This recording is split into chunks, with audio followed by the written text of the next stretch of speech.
So, yan, may parcel tayo. Excited ako dito kasi matagal ko siyang pinag-isipan kong bibilhin ko. Then, hanggang sa sold out siya. And then, lumabas siya. Then, kasi yun siya. Like, super mura siya. Like, 1/3 ng original price niya. Or 1/4 ata ng original price niya. Ganun siya kamura. So, check out ko siya.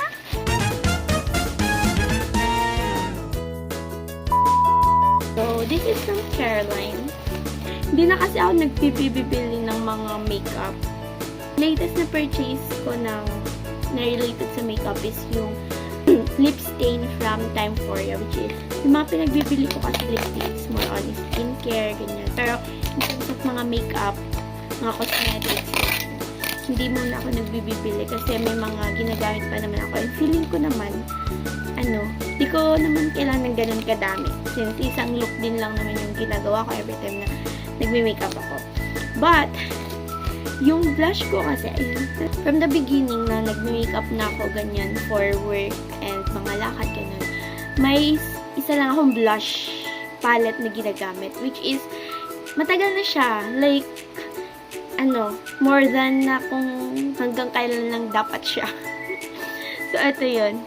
This is from Caroline din. Ito yung nila, palette nila na may contour, blush, at saka highlighter. Pero yung ginagamit ko lang dito is itong blush at saka itong contour. Kasi natuto na ako mag-contour. But, ito yung problem. Sira na siya. Yan. Aside sa matagal na siya, sira na din siya. Yan. Nahulog siya din, nabasag yung case niya. So, ayan siya.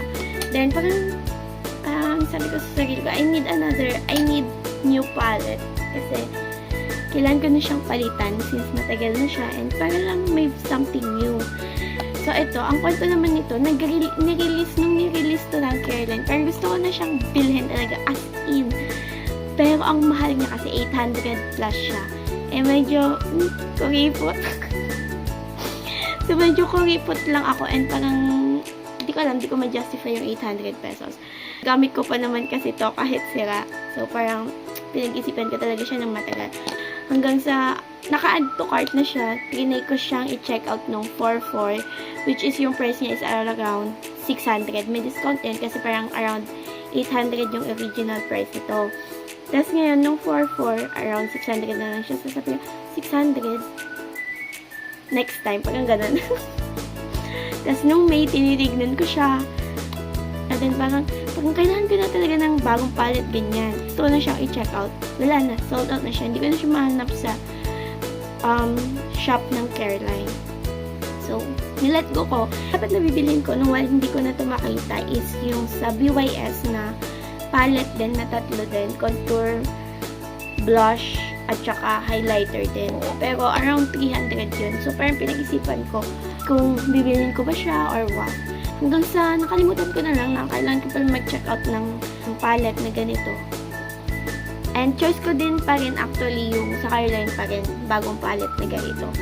Pero, kahapon ata or ng isang araw, habang nagbe-browse ako sa Shopee, bigla ko nakita to, tas gulat na gulat ako na 207 na lang siya. Akala ko pa nga yung shop is hindi siya legit na Caroline. So talagang 207, clinic ko, tapos tinignan ko kung sa Caroline shop siya. Tapos sa Caroline shop nga siya, tapos 207 na lang. Tapos ngayon, baka biglang tumas ulit yung price. So, check out ko siya agad. Pero diretso talaga guys, nung nakita kong sa Caroline official shop siya. Sige, diretso ko, check out na dyan. Go na, ganon. Check out ko na siya. Tapos, may naglalaro pala sa shop ng Caroline. So, check ko ulit doon kung nandun ba tong palette na to. Ay, nandun siya. Pero yung price na niya is tumas na siya ng around 300 something. Ganun. Tapos, baka biglang i-cancel yung order ko kasi hindi dapat yun yung price niya. Ganun. Overthink malala, ganyan. Pero, ayun. Hintay ko na lang na kasi parang to ship pa rin siya the next day. So, parang nagtataka ako why to ship pa rin siya.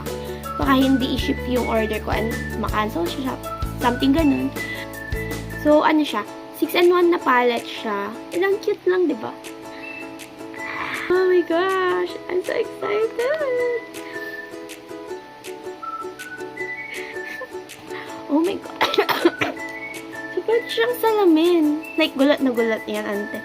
Ayan, pwede na siyang salamin. Wow! So cool, guys. Ang cute din.